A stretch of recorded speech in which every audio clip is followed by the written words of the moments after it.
So we continue with this wonderful information we found. The comet impact of North America 12,900 years ago, and Plato's story of the sinking of the continent of Atlantis, which is supposedly around the area of the Atlantic Ocean. Now, we spoke about the comet that caused the firestorms devastating North America about 13,000 years ago. We found that the main crater impact site was Hudson Bay. A lot of crater impacts in the North American continent, Canada for example, and also of course southeast towards the Caribbean. Now of course this brought about tremendous earth changes. You can imagine what a huge impact making a hole in the North American continent where we have Hudson Bay, James Bay today. This is astonishing, that hole in the gap in the North American plate. Now, you would have earthquakes, volcanic eruptions, volcanic ash clouds. We definitely had firestorms spreading throughout the whole of North America because the chemists and the geologists found soot deposits in the sedimentary layers all throughout the northern hemisphere. And this, of course, is a statue of Plato.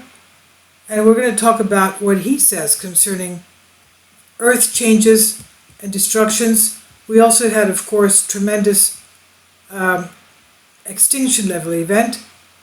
The Clovis culture was mostly done away with. We had the Younger Dryas event, which brought a mini ice age again. 200 years before it was ending, the former ice age was ending, and all of a sudden this came about. And they have also found mineral evidence, chemical evidence of the fact that this Younger Dryas event was caused by impact events. Now no less than 35 genera of species suddenly became extinct because of this, including camels, mastodons, ground sloths, horses, mammoths, did we say, and of course the 70% of the Clovis culture. This was in North America. Now the implications for Plato's story of Atlantis, this is according to Andrew Collins. He wrote a book about this called Gateway to Atlantis, and in there he describes Plato's concept of Atlantis and how his stories were based on things that were written, myths and stories that were reaching the Mediterranean during his time, which was around 350 BC. Plato lived 428 to 348 BC. He was a classical Greek philosopher, mathematician, writer of philosophical dialogues. He was the founder of the Academy in Athens, the first institution of higher learning in the Western world. He helped lay the foundations of Western philosophy and science along with his mentor, Socrates, and his student, Aristotle. Aristotle was a teacher of Alexander the Great. He's also the earliest known publisher of the subject of Atlantis. Now, Critias, it's unknown how Plato came about publishing the story of Atlantis. In the dialogues of Timaeus, and more elaborately in Critias, both written and published around 360 BC, and it's believed that Critias was Plato's uncle, who lived about 460 to 403 BC, as well as being one of the more violent members of the 30 tyrants. And in the dialogues, it was thought through Critias that Plato learned of the lost continent from Solon, the lawmaker of Athens. Now, the connection between Solon and Critias has become debated, and in large part due to the time difference between them. According to Plato, Critias learned of Atlantis through his grandfather, who in turn learned from it from Solon. The researchers argue that there's still a time frame difference, and they believe that Critias, who learned of Atlantis, is actually the tyrant Critias' grandfather, meaning that it would be his own grandfather who met Solon. That's just a little bit of a backdrop. So basically, it was through Solon that it got to Plato. Concerning an immense cataclysm that rocked the Bahamas and the Caribbean at the other side of the Atlantic Ocean at the end of the Pleistocene. It caused fire to rain from the sky, and tsunamis were of unimaginable strength and height, the drowning of an entire island empire. Not only Atlantis, we've also had in the Greek mythology the island of Rhodes, which is in the Mediterranean Sea. It's nowhere in the Atlantic, that's in the Mediterranean Sea, close to Turkey. And that was bobbing up and down, but then it stayed up, whereas Atlantis was also bobbing up and down, but that stayed down, submerged, in other words. Now, you can imagine the huge size of a body that would pound itself into North America, creating Hudson Bay. I mean, if you look at, everybody knows where Hudson Bay, well, all Canadians know where Hudson Bay is, because I'm also Canadian, but I'm also American. But if you're American, I don't know if you know where Hudson Bay is. Basically above the Great Lakes, okay? And it's a huge area, circular. I was always wondering why it's like that, why it's shaped, and today we've learned why, because it's an impact site. And the major impact site. So there's been a lot of other 7 major impact sites from that worldwide, and a lot of fragmented impact sites from that. So you can imagine the havoc that it created. Now, I don't know if it also created a pole shift or pole flip, I have no idea, but it caused a tremendous destruction and extinction, and change of temperature and toxic everything. And of course, whole land masses were sunk. Others re-emerged, other states emerged, like Atlantis.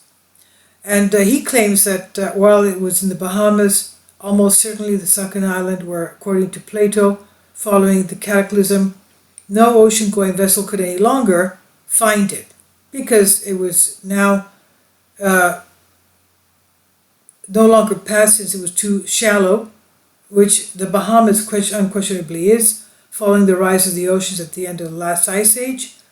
And now the destruction of Atlantis is identical to that being cited by 25-strong scientific team, American Geophysical Union, a couple of years ago, using available evidence on the structure and dating of the Carolina Bays. As we saw before, the firestorms recorded in northern hemisphere of the northern United States, and details of the flow of the ice melt waters and the mass extinction of the animals, means that the comet came from northwest, sliding southeast, causing tens of thousands of detonations through the air all across North America, of course causing firestorms everywhere. These fiery, flaming rocks, everywhere they fell, they would have caused fires. And this resulted in the wild-scale firestorms, the explosions, and tens of thousands of those elliptical craters from the Yukon, the Northern Territories, all the way down to Florida, and also brought about the Younger Dryas, or the Mini Ice Age. And it in turn led to the end of the last ice age, drowning eventually of large areas of the Bahamas and the Caribbean. Scientists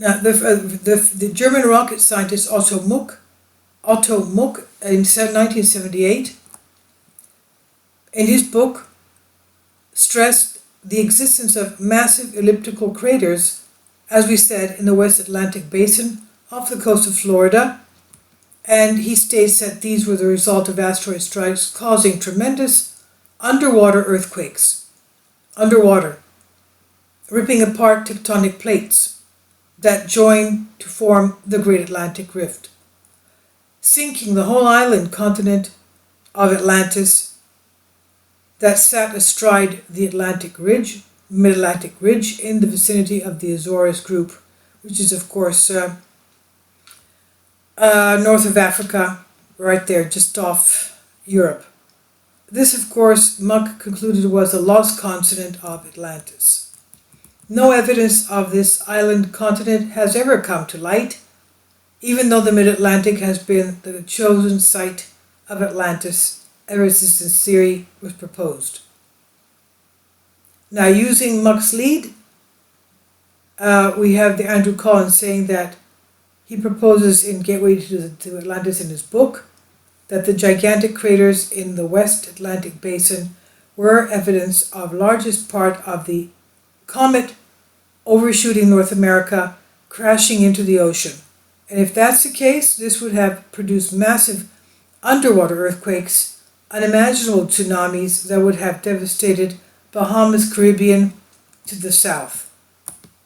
He also found presence of on Cuba of giant sloth, Pleistocene animals supposedly wiped out at the end of the last ice age. And it's not from overhunting, it was from this devastating sudden event. Now, according to other thinkers, no human has set foot in the Caribbean until about 5000 BC. So how was the giant sloth wiped out in Cuba from overhunting, supposedly?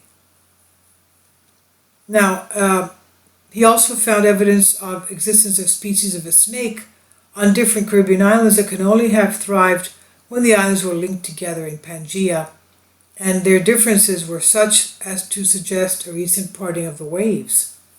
Isn't that something? Now, there are myths and legends concerning the indigenous people of the Caribbean and their descendants in South and Central America, and that spoken of when all the islands were at one time joined. And there came fire out of the sky, which was followed by massive flooding, and that twice split the islands apart.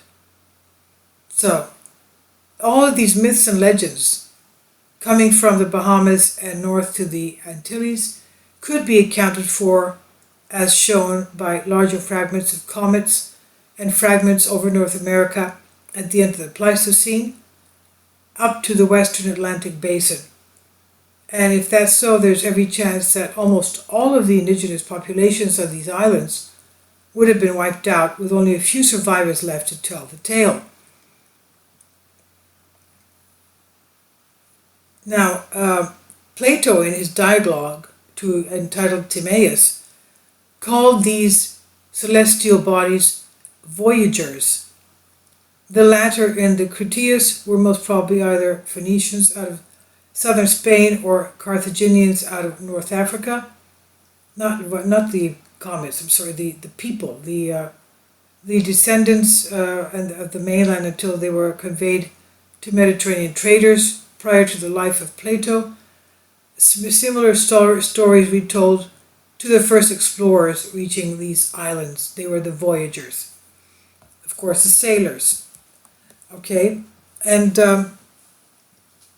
their crews, docking all over the Mediterranean, would have heard these rumors and these stories of the great island empire across the Atlantic. If it was that close, obviously it would not have been too far for ships to go to, obviously. And there would have been accounts of Atlantis coming in from Egypt and all the way through across the Mediterranean. Plato thinks that the cataclysm which devastated Atlantis took place around 8,500 BC, it's written in Timaeus, or about 9,500 BC, as found in Critias. But it's about 10,000 BC, plus to that, about 12,000 some odd years ago, very close to the time frame given in the chronologies for the age of the gods and demigods in ancient Egyptian tradition. The connection with destruction of Atlantis, a happy coincidence perhaps. So, all this ties in together. As we can see, we're finding a lot of things. We have the, thank goodness, the satellite images of Earth. A lot of things are being found that way. And of course, the modern technology, the chemical composition of strata and sediments that confirm that it is a comet strike, some kind of celestial body striking the Earth. And I'm wondering, recently, I'm not a geologist, I'm not an archaeologist, I just love these things. And as you can see, every day we learn something new. Today we learned that Hudson Bay, because I always wondered, and today we learned that Hudson Bay was created by this huge comet strike. Okay, about 13,000, which is geological time-wise is quite young. We also learned a couple of days ago concerning the earthquakes in New Madrid's seismic zone, at the Real Foot Rift zone. The Real Foot Rift is actually a failed rift valley, and we've learned that the area there, New Madrid seismic zone, is the fact that it's got so many quakes. The geologists say it's the plate cracking. The North American plate is cracked and cracking and breaking, and it's sloughing off to the southeast, as if it wants to break off and go to the southeast. And I'm wondering, could that also have been because of the fact that something slammed into from northwest to southeast and it's causing it to be cracking off, and it's just a delayed action?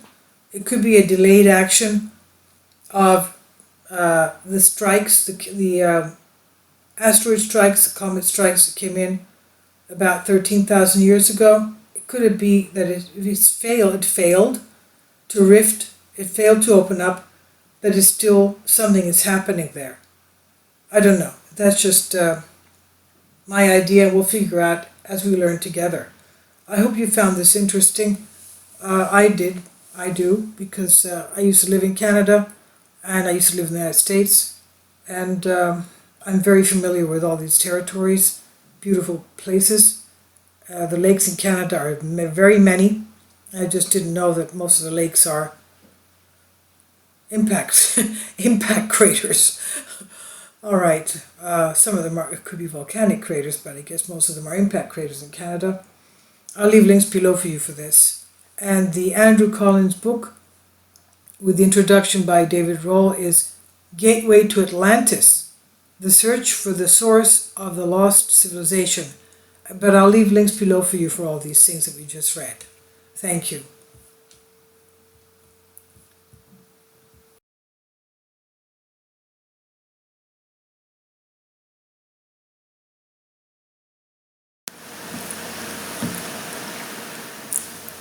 If you'd like to join me on my Patreon account, you will hear content not covered by mainstream media. These riveting stories will be based on my research, and I will state my opinions and give my personal insight on diverse and controversial subjects and world events not covered by mainstream media, and not supported by YouTube guidelines. So whatever I have on my Patreon, most of those will not be on my YouTube channel. Please consider becoming a member today. More of the most significant and important videos will be on my Patreon channel. Your support helps me to continue my research and keeps this YouTube channel alive. And we depend on your support, your generous charity, because we help economically challenged families here in Athens, Greece, in Kapota, and we also help the young generation with university tuition and the community around our church. Thank you.